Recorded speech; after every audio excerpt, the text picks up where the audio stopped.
serait quoi, selon toi, la meilleure manière de démarrer une vie?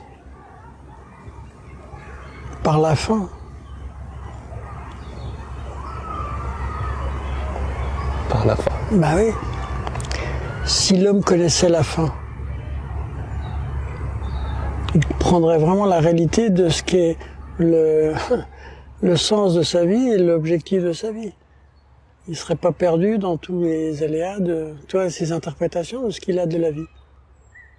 La fin de la vie, c'est ça qui conditionne. De toute façon, toute chose est conditionnée par la fin. Même un train, s'il va... Tu vois, c'est intéressant, je vais faire un petit aparté avec le quantique. La notion du quantique, c'était de dire que tout est possible. À tout moment, on peut prendre toute direction. Un train peut aller à Marseille, à Lyon.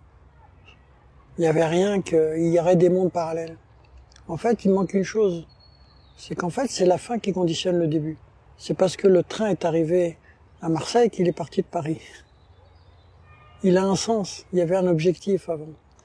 Donc, c'est l'objectif de notre vie qui est, que nous cherchons d'ailleurs et que nous croyons ne pas avoir.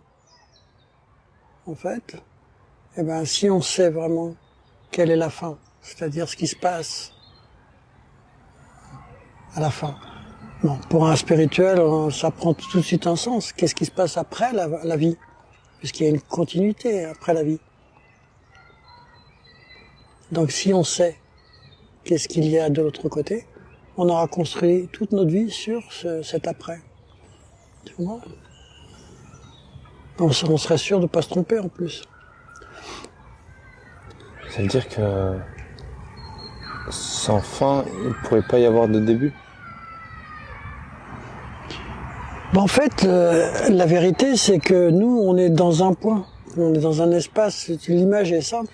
En fait, il n'y a ni fin ni début en vérité.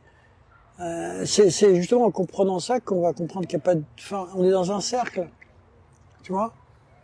Et quand tu es dans un cercle, le point où tu es là, maintenant, là, c'est le début de quelque chose.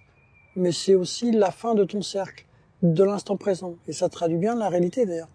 Ça traduit qu'il n'existe que le présent, en fait. Parce que même dans un cercle, ce qui te semble devant, dans l'horloge du cercle, qui est l'avenir, après, à un moment, quand il dépasse le milieu du cercle, il devient ton passé. En fait, il y a un mystère, là, divin, qui nous est dévoilé. Tu vois? La fin est à l'origine, disait aussi, je crois, oui, je sais. Rumi disait ça, il disait la fin est à l'origine. La fin est à l'origine.